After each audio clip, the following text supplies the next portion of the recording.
All right, good morning, good afternoon, everyone, and thanks again for joining us over Zoom for the briefing for Red Team finalists at the CISS 2021. Welcome, welcome. My name is Mark Goh, and I'll bring you through today's briefing agenda. Next slide. Okay, first, we will have iTrust Center Director, Professor Aditya Mathur, to formally announce the 10 finalists for CISS. He will go through some of the high-level details and objectives of CISS and introduce you to the team behind the exercise. And Senior Research Assistant Francisco Petado will then take over to discuss the technical details around the setup, the network, as well as the exercise platform. So this is a very important part of the presentation. Then iTrust Deputy Director Ivan Lee will cover the technical logistics such as the VPN Access, your VMs, the familiarization stage, as well as the rules of engagement and scoring for the exercise. So without further ado, I'll now hand over to Aditya. Thank you. All right. Good morning and good afternoon to all the Red Team members. My heartiest congratulations to all the finalists. I know this was a challenging stage 1 of CISS 2021, and you all have done very well and moved on to the final round of this exercise. I'll quickly read the names of the teams that have reached the final round. Oolong Nai Cha, NSHC Red Alert, SMU White Hat Society, Team Try Hard 1, CISS held by the CISS 4 or CIS Shore, Copioti, Poms Shranke, Stephen Bradbury's, KPMG, and the French team. You all are, I would say, lucky. You have done hard work and you are smart, and that's how you have been able to get into the final. Let's go to the next slide. Now, the CISS, as you know, is a 2-week exercise. The first week is devoted to red teams, and that is from 6th to 10th of September. There are 2 slots each day. The morning slot starts at 9 Singapore time and goes on till 2 o'clock in the afternoon. So each slot is a 5-hour slot. The afternoon slot starts at 3 and goes on till 8 p.m. Now, the attack objectives that will be given to you to realize will be released about 20 minutes before your time slot. And you will, obviously, as you know well, you will be required to meet those objectives. And depending on how you meet those objectives and how quickly you meet those objectives, you will be judged and ranked among the 10 teams. This year, I'm happy that we are able to offer 3 prizes. The first place prize is 4,000 Singapore dollars. The second one is 2,000 Singapore dollars. And the third one is 1,000 Singapore dollars. This is the highest prize we have ever given, highest cash prize we have ever given. And I'm hoping that you guys will do well. And let's see who gets into the first, second, and third places. However, I must say that the cash here, of course, has some importance. But more important is the participation of all of you, because you'll be spending quite a bit of your time. So the most important thing is for you to participate and learn how challenging it is to launch attacks on the system that you will be exposed to. Next. Now, we have been organizing the critical infrastructure security showdown. This is the 5th one. So we have been organizing it, I suppose, since 2017. The purpose or the objectives of this exercise are quite clear to us. First one is to validate and assess the effectiveness of technologies developed by researchers and commercial entities that are our collaborators, iTrust collaborators. These are the technologies that are designed to protect a critical infrastructure such as water and power. In the exercise in CISS, you will be looking at the water distribution and water treatment system. The technologies that we have developed are or will be implemented or will be effective during the exercise, though you will not know what the technologies are doing during the exercise. The next objective, of course, is to develop capabilities for defending critical infrastructure, cyber physical systems that are under cyber attacks. So this is a training objective that we have added to our list of objectives this year. We have been doing this earlier also, but this year training has taken a major role. The third one is understand composite tactics, techniques, and procedures for enhanced operation security. This third item is equally important because it helps us understand how the attackers launch their attacks that are sometimes successful and sometimes not successful. Also, the attacks that you will be launching may or may not overcome the technologies for protecting the plants. I must point out that there is a technology that we'll be using for the first time, which is called Plant Protect. The Plant Protect, if it works perfectly, then it will not allow you to effectively send bad commands or rogue commands to any of the actuators such as pumps and valves. However, what we are considering is to keep this technology live throughout the exercise, but it will not be effective throughout the exercise, which means that the Plant Protect system will be there in the system and it will be receiving the data from the plant and the commands from the plant, but it will be actually active only for about an hour during the exercise, so that you will be able to, if you are successful in launching the attacks, those attacks will be effective. So these are the three different types of exercises, objectives of the showdown. We have a fantastic team here. As you can see, the white cell consists of Ruben Cheng from MINDEF, Colonel Teo, William Teo, myself, Ivan Lee, and Mark Go. The green team consists of Francisco, Ivan, Siddhant, Mavis, Andrew Tay, and Jonathan Tay. Believe me, this team has been working very hard for the past few months and will continue to work hard over the next month prior to the start of the CISS. Next. All right, I will now hand it over to Francisco to discuss the setup for the CISS 2021 online finals. Hi everyone, my name is Francisco and I'm a researcher here at iTrust. So I'll bring you through the network that you'll be exposed to during the CISS. So as you can see on your left, here is the FUA, the format area that you'll be coming in through the OpenVPN. From there, you'll go through the reflectors and into our simulated World Wide Web. From there, you have to go through the firewalls into the corporate DMZ of Zycron. This is the company that is in charge of all these OT networks. And from there, get into the corporate network. From the corporate network, you have to go through some challenges to get bypass some IDS and firewalls to get into the water DMZ network. And finally, that's where you get into the critical infrastructure. So here we have two water treatment branches. One is in Scarsdale, the other is in Atherton. And we have two water distribution plants or branches, one in Hillsborough and one in Winnica. And so this is the overall setup, as you can see. So on the left, you can see that you will be SSH and RDP into the 4 Kali lineup, similar to stage 1. And you can also send in your customized VMs when needed. And from this place, you'll go to your FUA, go through the reflectors, where you'll be part of the simulated internet, and go through the levels of, or the layers of the Zycron network. So just a bit of information.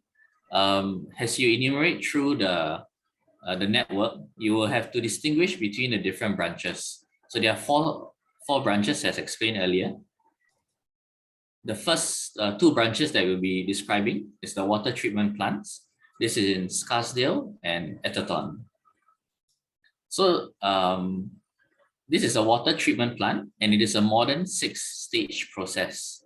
And the first stage is the supply and storage, where we have a raw water tank and a raw water pump.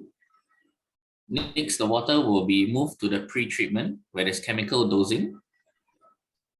Followed will be the ultrafiltration and a backwash system. Next will be the dechlorination by the UV light. The fifth stage is the reverse osmosis, and depending on the output, it will be pumped either to the UF backwash, the RO permeate, which will then go on to water distribution, and then finally is the CIP tank, which is the cleaning processes for the reverse osmosis. So those are the physical stages of the plant. We also have cyber systems. So for example, we have the PLCs, which is the programmable logic controllers. We have the HMIs, SCADA workstations, and the historian. So this is the physical setup of the layout of the plant. We have 6 PLCs, each controlling the different stage of the plant, and the control room where the operator will be on duty to make sure that the plant is running smoothly. So this is some photos of the actual setup. As you can see, these are real actuators and sensors running the processes behind this water treatment. This is the network diagram of the plants. So there's a total, there are 6 PLCs, but there's also a PLC 7 that is used by the company for some testing. This is on the Zone A plant control network. And on the higher level, you have the Zone B for the DMZ, where people can connect their devices, and Zone C, which is the plant network, for the historian, the engineering workstation, which is the SCADA also. Next, I'll go through the water distribution. This is in Hillsborough and Winnica. So water distribution is a simple 3-stage process. The first stage is the raw water, where it comes from the water treatment, and there's a little bit of controlling of chemical dosing. Stage 2 is actually broken up into 3 small stages, which is part of the distribution network. And so part A is the elevated reservoirs, where the water from the previous stage is being pumped into, and there's also a bit of dosing of the inorganic and organic components. This water from the elevated reservoirs will either go through the double containment pipe through gravity, or if gravity is not able to meet the demands of the consumer tanks, then the booster pump or the booster station is activated. And all this water is to feed the water demands of the consumer tanks. And so you have a total of 6 consumers. So after the water is consumed, the remaining water will go through a return process, which will then go back to the raw water tank for continual redistribution. And so similarly to the water treatment, there are PLCs, HMIs, SCADA workstations, and the historian. So this is the setup of the water distribution plant. On the right, you can see that this is where PLC 1 is. PLC 2 is the distribution network from the elevated reservoirs and the 6 consumer tanks. And finally, it goes to the return tank for PLC 3. So these are the actual photos of the working plant. So similarly to the water treatment, this is the setup of the water distribution network. We have Zone A, where is the plant control network containing the PLCs, the RIOs, sensors, and actuators. Zone B for anyone to connect through using their mobile phones. And Zone C, which is the plant network. The addition here is that there's a smart TV. Okay, so I'll hand over to Ivan to give you the information on the finals and how you can connect to the system.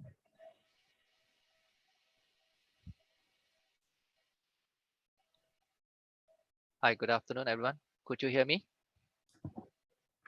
Yes, can hear you. Okay, thank you. Okay, so I will touch on the VPN access. So you'll be provided with VPN credentials through emails a few days after this briefing. So just bear in mind that your account will be disabled until the time where you are doing through the 90 minutes familiarizations and during your official exercise. So for the 90 minutes familiarizations, please arrange your time slot with either Mervis or Andrew to test out your VPN connections, and that includes your tools installations to reach your FUA. So please be reminded that your accounts will be enabled 30 minutes before your session start, and once your session expire, you completed exercise, it will be disabled. So we'll be allowing maximum 4 concurrent sessions. So just for your information, the overall internet bandwidth is estimated to be 200 megabits per second for the overall throughputs that we're having. Next.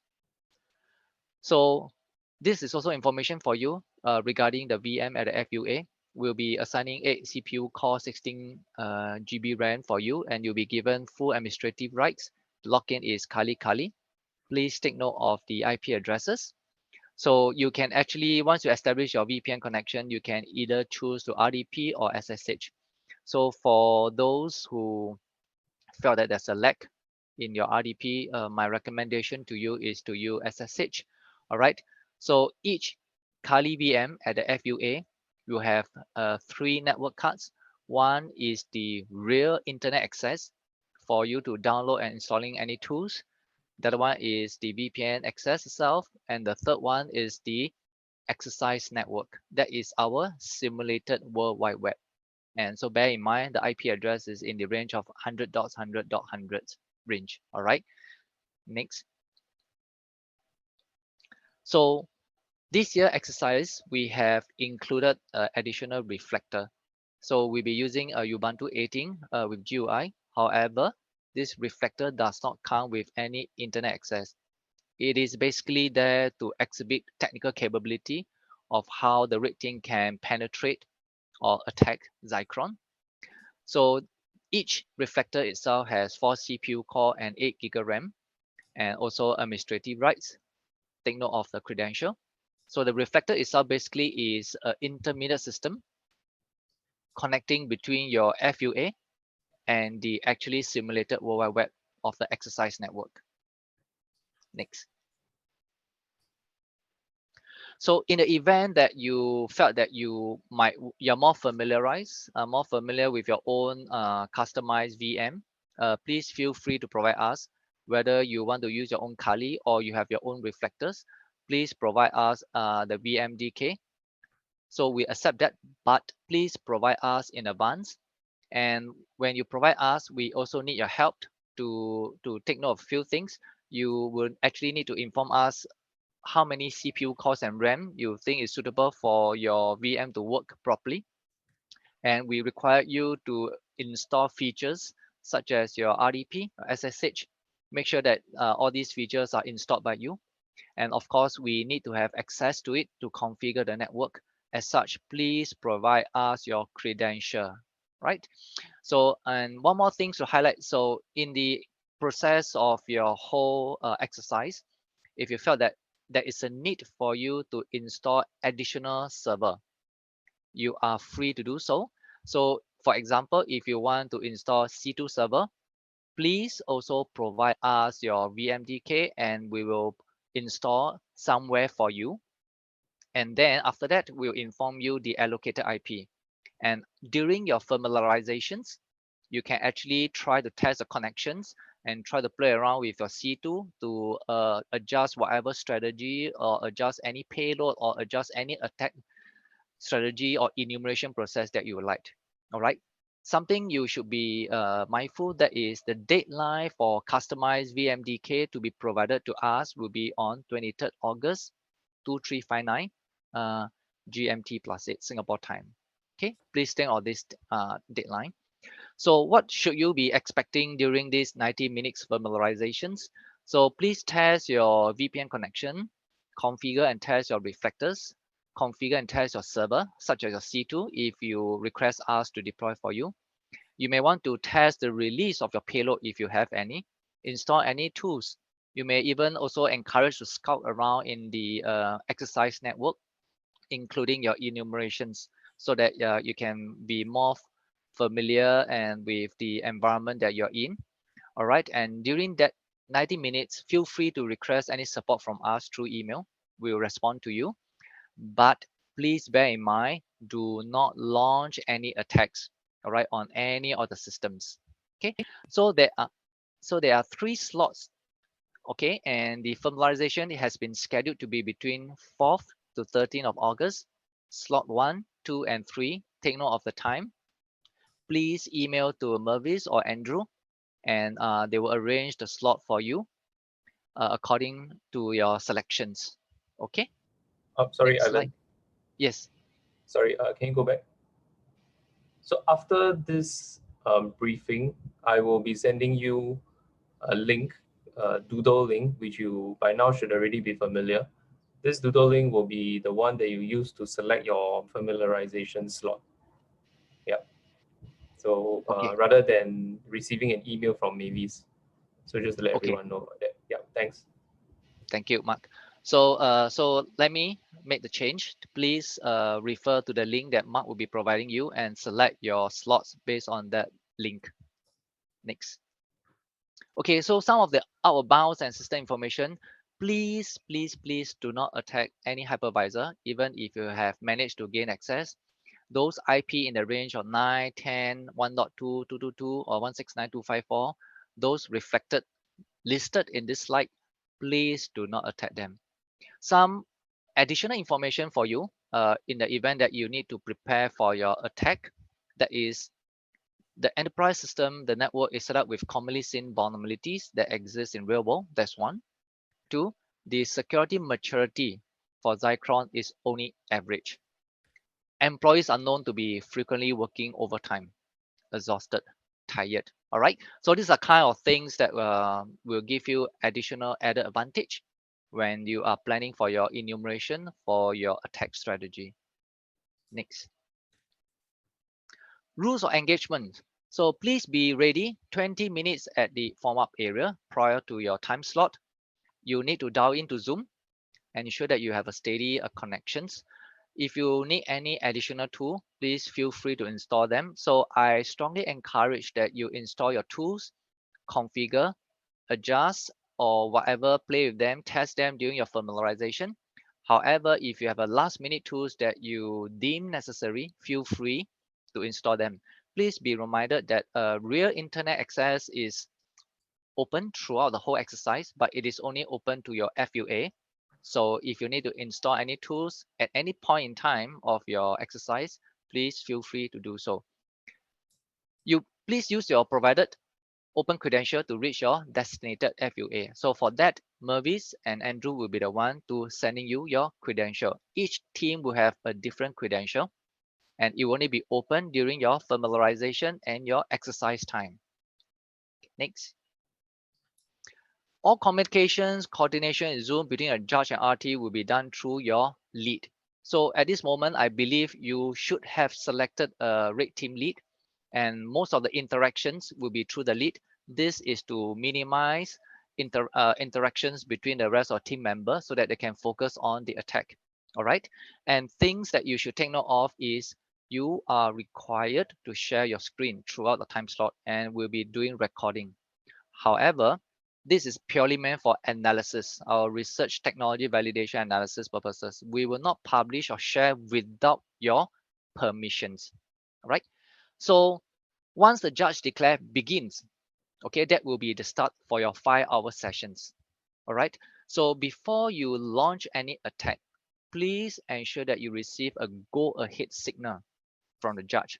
So the judge is make up a panel of 4 people. So please make sure you get at least one go ahead from the judge. If you want to do any enumerations, permission is not required. And there isn't any control or limit on the number of sessions. Feel free to conduct, execute any enumeration that you deem necessary. All right. So for finals, there's a slight difference compared to the stage 1. Some system has been deployed to block and defense against your attack. All right. So for example, like what Professor Aditya have mentioned earlier on, there are plant protect that might kicks in, all right, for the first 60 minutes of your 5 hours. That means the first hour, all right, when you enter the OT environment. Next. So how do we score? So the scoring will be done based on this formula.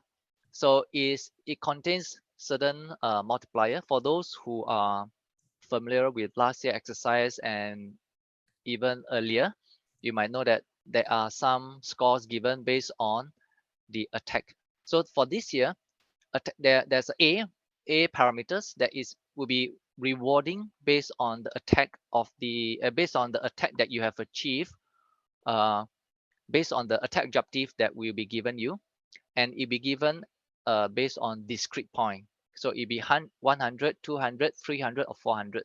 So in the attack objective that we'll be sending you, we will clearly tell you which objective earn you what kind of points. All right, so that will be the attack scores. Next will be E, entry point factors. So entry point factors will apply one time across all the points that you have earned.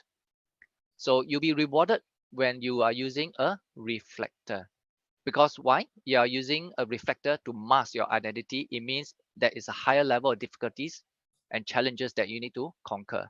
Therefore, if you are using a reflectors, there will be a 1.3 multiplier being used in the formula.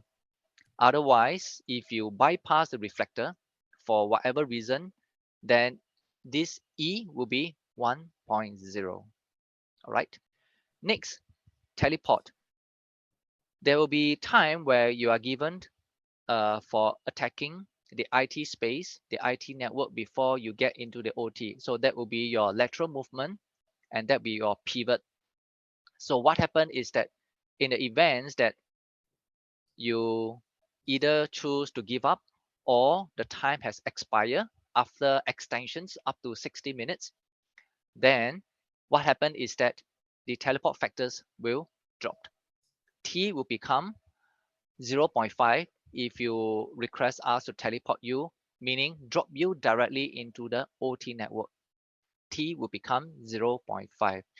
So please bear in mind, in the event that teleport was requested by you, or the time has elapsed and you could not successfully pivot or conducted your lateral movement from IT to OT, we will still have to teleport you to the OT network.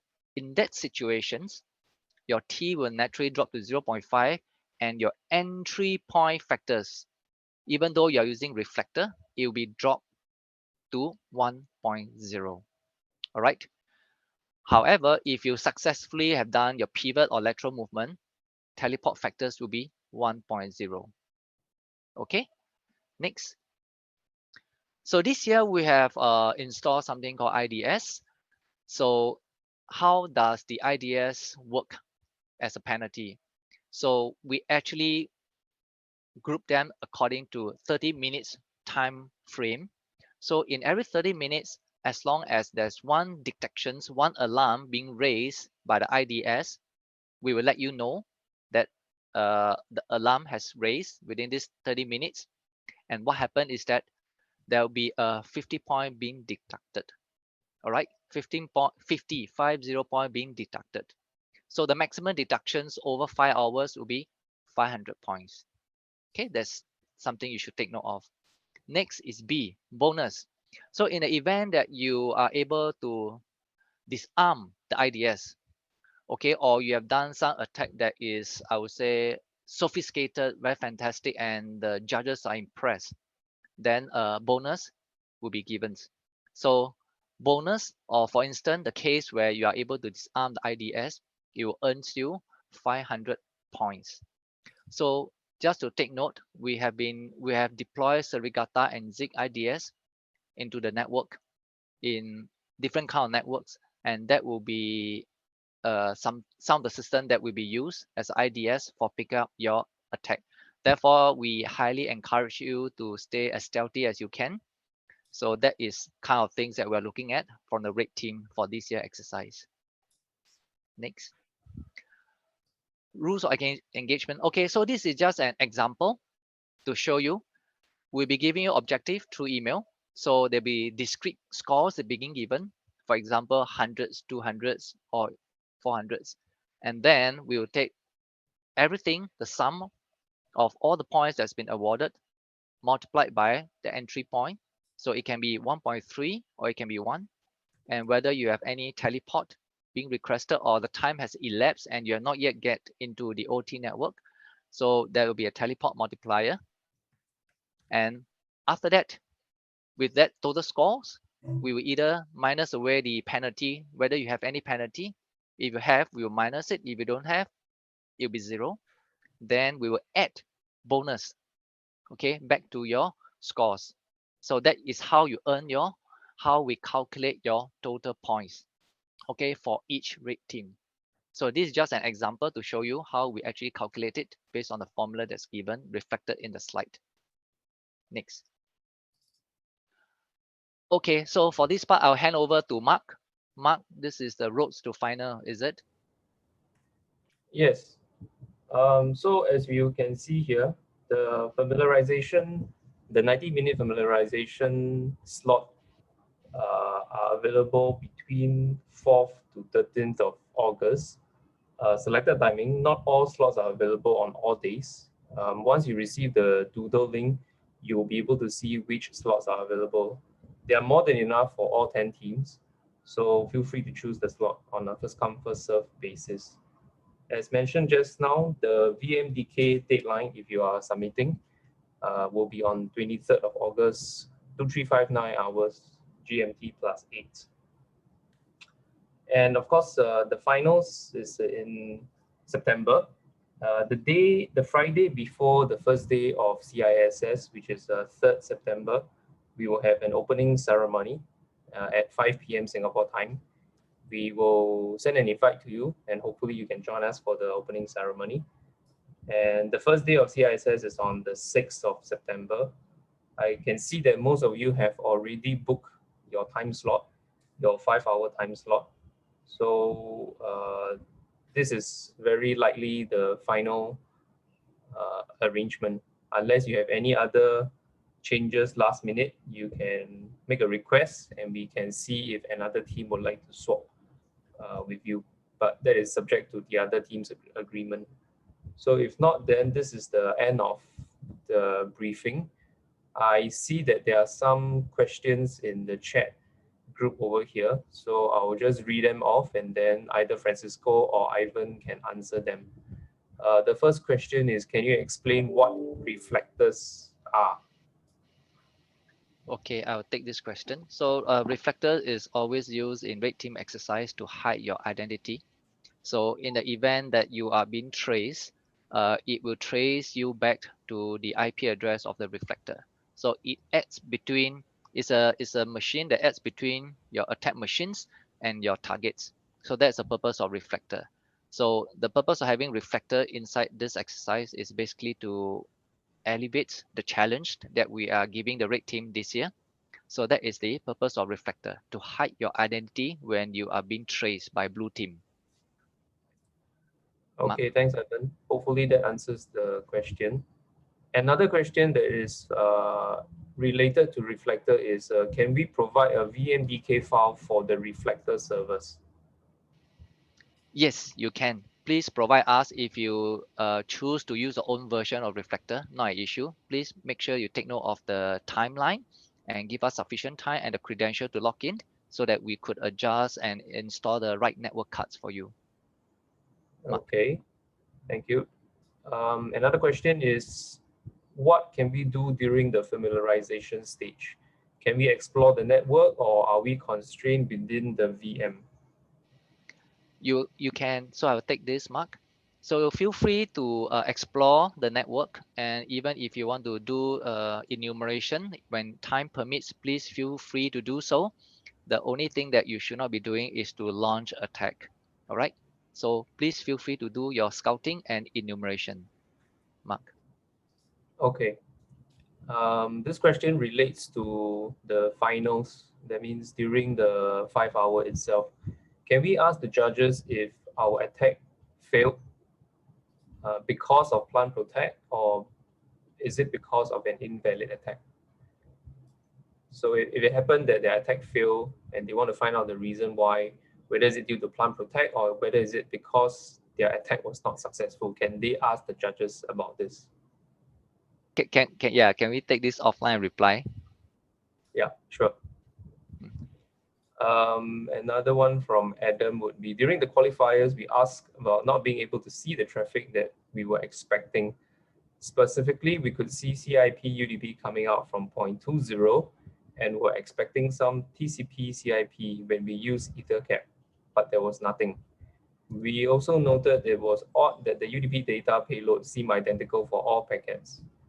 And you mentioned that, as in the organizers mentioned that there was some masking or similar at play there. And Adam was asking and saying that you could review what it was after all teams had completed the qualifier, which is the stage 1. So Ivan here. We will be releasing some FAQ on the website, which Mark will inform you after this to briefly inform the team across all the stage 1 to answer as many questions as we could. So in general, just to be frank with you, there are other systems that form part of the network that is existing in the stage 1, and we will put this answer that I've given you in the FAQ as well, and it will be on the website that Mark will inform you soon. Can we clarify further with organizers after viewing the FAQ? Yes, you can always write an email to myself, and then I will forward it to the relevant parties. Another question from Jonathan, do we have to inform the judges of before any attacks performed against ZIG or Suricata IDS? So I think the RAID team here would like to try to attack IDS. So do they need to inform the judges before they launch the attack? Yes, because it's one of the attack that earns you bonus. Therefore, you need to inform the judge. Yes. Will the teleport happen no matter if we are able to achieve the goal of 30 minutes or only if we are not successful? So if you manage to pivot or conduct your lateral movement within 30 minutes or up to extension of 60 minutes, teleport is not required. However, after 30 minutes has elapsed and you request for extension up to total 60 minutes, then teleport will naturally occur after 60 minutes has elapsed. Next question, what about attacking and pivoting through the simulated World Wide Web network? Do we need to inform the judges of each attempted attack on a machine? Yes, you need to inform the judge before you launch any attack. However, if you are doing any enumeration, you are not required to do so.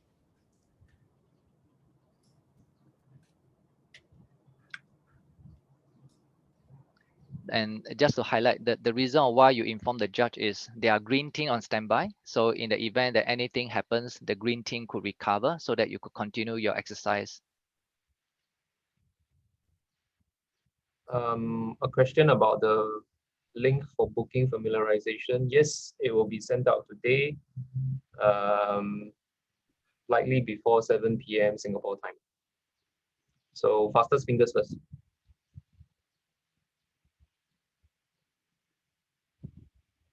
But like I mentioned, we have more than enough slots. I've counted, I think we have 18 slots for 10 teams. So chill.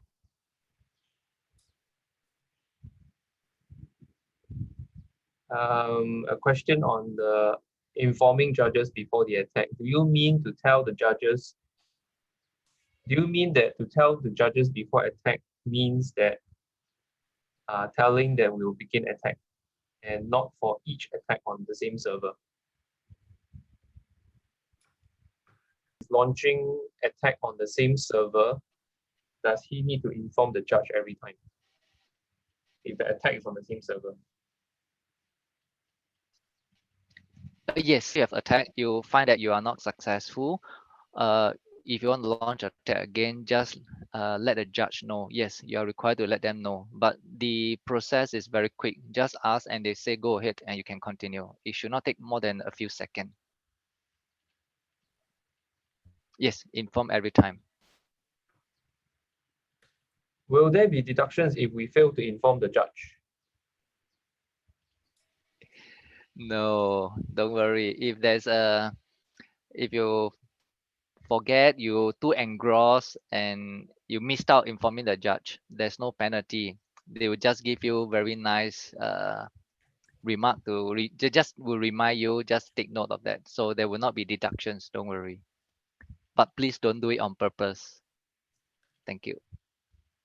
But I think maybe just to add on, I think the judges would have the discretion to not award any points, even if your attack is successful, if you fail to inform the judge before you launch the attack. Am I right to say that, Ivan? Yes, you're right. Thank you. One question, reflector and redirectors, are they the same thing? Do they mean the same thing in red team context? Yes, they mean the same thing. Yes.